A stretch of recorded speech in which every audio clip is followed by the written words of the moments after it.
You were just fun. Nothing more. The wine glass hit the wall, shattering into pieces. Edaora stood there, chest rising and falling, eyes filled with tears.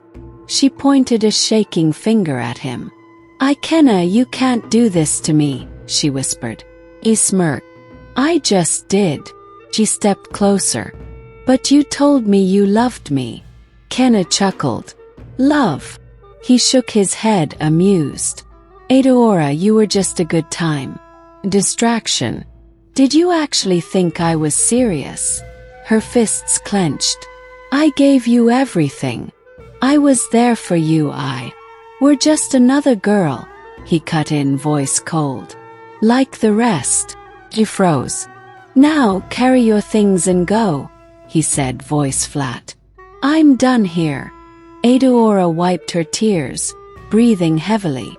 "You will regret this, Ikenna. One day, you will regret breaking my heart." He laughed. "Maybe, but today is not that day." She gave him one last look, grabbed her bag and stormed out, slamming the door. The moment she left, Ikenna stretched and exhaled. No guilt, no shame, just satisfaction. Later that night, at a bar, Ikenna relaxed in his chair, sipping his drink while his friends laughed. "Ah, Ikenna, king of sweet words," Binna hailed. "Another one down," Ifani added, clinking glasses. Kenna smirked. "You guys act like it's hard. Women love lies. Tell them what they want to hear, and they'll give you everything." His friends roared with laughter. "Remember Amaka," he continued. "She thought I'd marry her." They laughed harder. "Ifyananya, Busy." He shook his head, amused. All of them fell for the same trick. Binna chuckled. "One day, you go jam the one way go finish you." Ikenna raised his glass. "Not in this lifetime." They clinked drinks, still laughing. But far away, in the depths of the ocean, something stirred. Kenna had no idea. His time was coming. Ikenna never lacked women. They came to him like flies to honey, and he enjoyed every bit of it. But the day he met Neka, something shifted.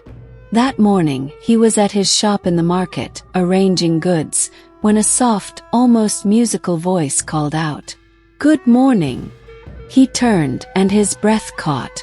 She was stunning. Not the regular fine girl type. This one was different. Her skin glowed like the morning sun. Her eyes were dark and deep, like they held secrets. Her lips curved into a soft smile, and her long black hair flowed down her back, swaying slightly as she moved. Ikenna had met many beautiful women, but this one, she was something else. "Are you Ikenna?" she asked. For the first time in his life, Ikenna stammered. "Why, yes," she smiled. "I'm Neka." Her voice was smooth like honey. This one go hard small. But Ikenna was not one to back down. He quickly gathered himself, leaned against the counter, and flashed his signature smile. "Neka, you didn't tell me you were this beautiful." She laughed, a soft, enchanting sound. "You flatter me." "No, I mean it," Ikenna said. "I feel like I should know you better." She tilted her head, studying him. Then she smiled again. "Maybe we should." And just like that it started. From that day, Neka became a part of Ikenna's life. But she was not like the others. She never talked about her family. She never said where she lived. She never even called first, she just appeared like magic.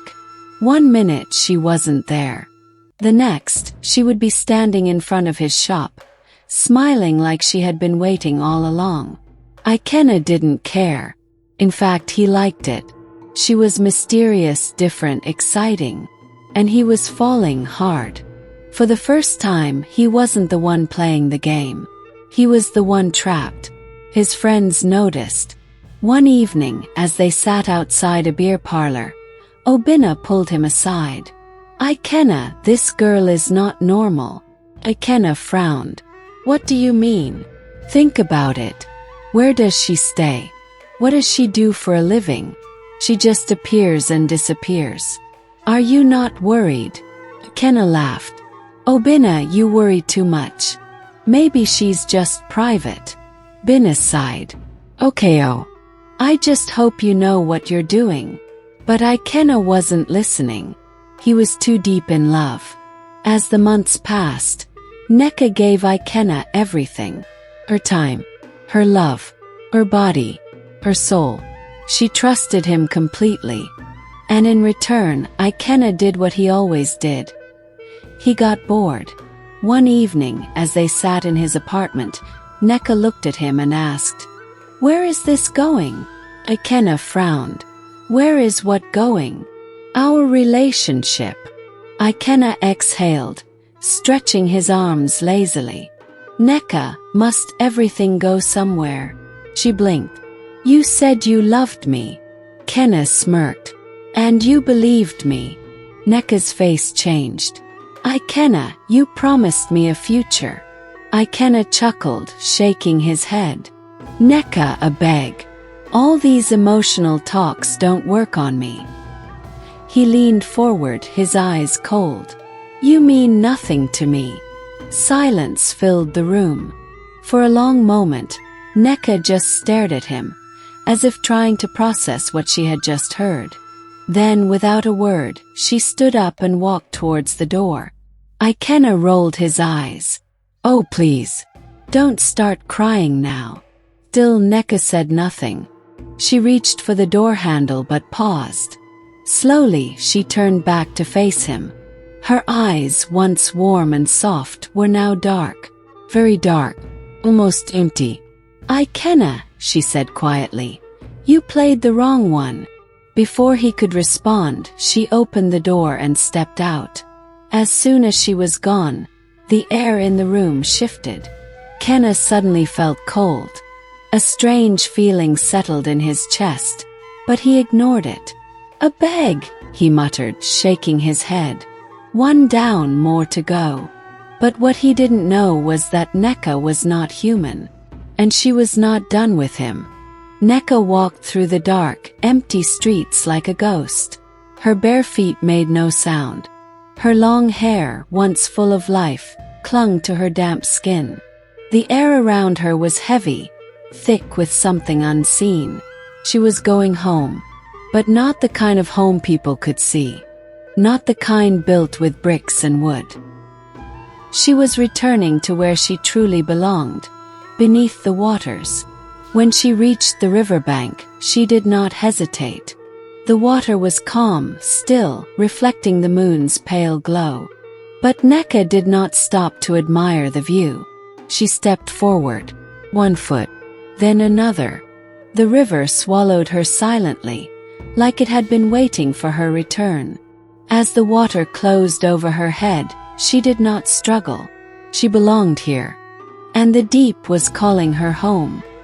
The moment she was fully submerged, the transformation began. Her smooth skin darkened, hardening into shimmering scales. Her legs melted together, twisting, lengthening, until they became a powerful tail. Her nails grew sharp, her fingers stretching slightly, and her eyes, once soft and human, became slitted, glowing with an unnatural light. Nneka was no longer the beautiful woman Ikenna had played with. She was now what she had always been, a creature of the deep, a child of the waters, a being he should never have touched. She moved swiftly through the dark waters, cutting through the depths like a blade. Down, down, down she went, past ruins of forgotten kingdoms, past creatures that hid in shadows, until she reached it, the palace beneath the sea. It stood tall and glowing, a city carved out of coral and precious stones, alive with energy, vibrating with the power of the marine spirits. At its heart, sitting on a throne of pearls and gold, was the one Nneka had come to see. Her presence was overwhelming, a towering figure with eyes as deep as the ocean. Her beauty was beyond words, but her power was undeniable. As Nneka knelt before her, her body trembled, not from fear, but from the weight of what had happened. Tears, silver and shimmering, ran down her face as she spoke. "I gave him my heart," she whispered, her voice thick with pain. "But he shattered it." A deadly silence followed. Then slowly the Queen Mother rose. Her eyes burned with fury. "This man," she said, her voice like waves crashing against the shore, "must learn his lesson." The room darkened. The waters stirred. Then, with a single gesture, she summoned another figure. A woman stepped forward, tall and striking, her presence just as commanding as her beauty. Her name was Chinyere. She was the most powerful among them. Deadly, enchanting, impossible to resist. The Queen Mother turned to her. "Go to him," she commanded. "Make him love you. Then destroy him." Chinyere smiled. And just like that the hunt began. Ikenna had always been the one in control. Women chased him, not the other way around. Until Chinyere. The day she entered his shop, everything changed. That afternoon business was slow. Ikenna sat behind the counter, scrolling through his phone. His apprentice was arranging goods. Normal day. Then she walked in. Beautiful. Skin like honey. Eyes that could see through a man's soul. Ikenna almost dropped his phone. "Good afternoon," he said, sitting up. "Afternoon," she replied, looking around like she had no idea the effect she was having. Kenna smiled. "Another fine girl. This one would be easy." "First time here?" he asked. She picked a pack of rice, checked the price, and nodded. "I pass by all the time." She didn't giggle, didn't blush, didn't even look at him twice. That was when Ikenna knew. This was not an ordinary woman. From that day he was restless. Chinyere wasn't like the others. She didn't call, didn't text first, didn't laugh at his jokes. And that only made him want her more. Every time she came he tried harder. "Let me take you out. I just want to know you better. Give me a chance, nah." But she would only smile and walk away. His friends noticed. "Ikenna, wetin day happen?" Obinna asked one evening. "This girl no send you, but you no fit rest." Ikenna laughed. "E day sweet me like that. You sure say na woman you day follow so." Obinna shook his head. "Something day off." Ikenna didn't listen. He had to have her. His mother met Chinyere once. That was all it took. "Ikenna, this girl I know like am," she said that night. "Mama, why?" "I know no. But my spirit no gree." Ikenna laughed. "Mama, a beg. You just never see fine girl like this before." "Ikenna, I don't see fine girls pass you. This one no be ordinary." He waved it off. His mother worried too much. Even when Obinna pulled him aside. "Ikenna, open your eye," he warned. "This girl too perfect, too smooth. Like she no be real." Ikenna only laughed. He was in love. Simple. And so, one evening as they sat outside his shop, watching the sunset, he held her hand. "Marry me, Chinyere." She looked at him for a long time. Then she smiled. "Are you sure?" "More than anything." And just like that, Ikenna sealed his fate. Ikenna had never felt so proud of himself. His wedding was the talk of the town. Big hall, plenty of food, musicians that charged millions. People hailed him. "Ikenna, you don marry correct wife. This your wife fine die. No better woman you carry go house." He felt like a king. He had finally tamed Chinyere. Or so he thought. They arrived home late.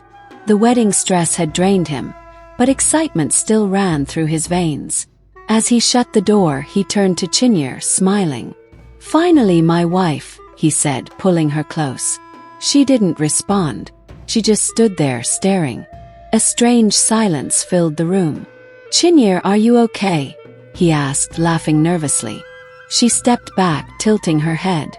"Ikenna," she said slowly, her voice cold. "Do you remember all the women you destroyed?" Ikenna frowned. "What kind of talk is this? Which women?" She smiled, a smile that made his skin crawl. "Neka." At that moment, the air in the room changed. Cold, heavy. The candles flickered. The windows slammed shut. The door locked itself. Ikenna's heart began to race. Chinyere stopped playing. He took a step forward. He took a step back. Then, right before his eyes, she started to change. Her beautiful skin darkened, stretched. Her eyes glowed. Her legs fused together. And within seconds, she was no longer a woman. She was a massive python. Watching. Waiting. Ikenna stumbled backward, his mouth opening, but no sound came out. Nneka was my sister, she hissed. You broke her. You used her. You threw her away like trash. Ikenna shook his head violently. No, no, no, this is not real. Oh, it is real, she whispered, her voice echoing through the room. And now you must pay. Kenna ran to the door. He pulled, pushed, kicked, but it didn't budge. He turned to the window, but it was sealed shut. Trap. The python moved closer. Its scales scraped against the floor, sending shivers down his spine. Please, please, I beg you, Ikenna stammered, falling to his knees. I didn't know. I didn't mean to. You didn't mean to. Chinyere laughed, a deep, haunting sound. She rose higher, towering over him. You think love is a game. You think women are toys. Tears streamed down Ikenna's face. I will change. I swear. Please spare me. But mercy was not in her eyes. She struck. Single bite.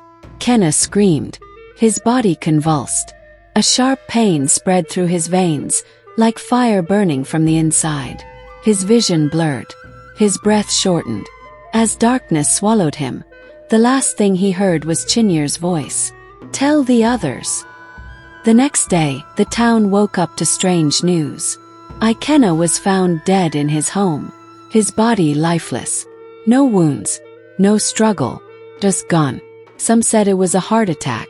Others whispered that his sins had caught up with him. But the women who had suffered because of him, they only smiled. 'Cause they knew. The gods had taken their revenge. Moral of the story. Life is not a game. Love is not a joke. And people's hearts are not toys. Ikenna thought he could use and dump women without consequences. He thought he was untouchable. But life has a way of teaching lessons, and sometimes, the lesson comes when it's too late. This story is a reminder that karma is real. What you do to others will always find its way back to you. You cannot keep hurting people and expect peace. You cannot keep breaking hearts and expect happiness. Some women are just women. But some women, they are fire. They are thunder. They are spirits sent to teach men like Ikenna a lesson. If you don't want to end up like Ikenna, respect people. Be honest. Don't play with people's emotions. Because one day, you may meet the one person who is not ordinary. And when that day comes, it might be too late. Wow! If you've watched this story up to this point, I just want to say, you are the real MVP. You are the real VIP. I love you, I appreciate you, and I see you. Your time, your support, your comments, your likes, they mean so much to me. Thank you for always watching, for always coming back, for always engaging with my content. You are not just a viewer, you are family. Please, if you enjoyed this story, don't keep it to yourself. Share it with your friends, your family, your loved ones. Let them enjoy it too. And if you haven't subscribed yet, please hit that subscribe button. Join this amazing family, so you don't miss out on more thrilling stories. I love you all. Stay blessed, stay safe, and I'll see you in the next story. One love.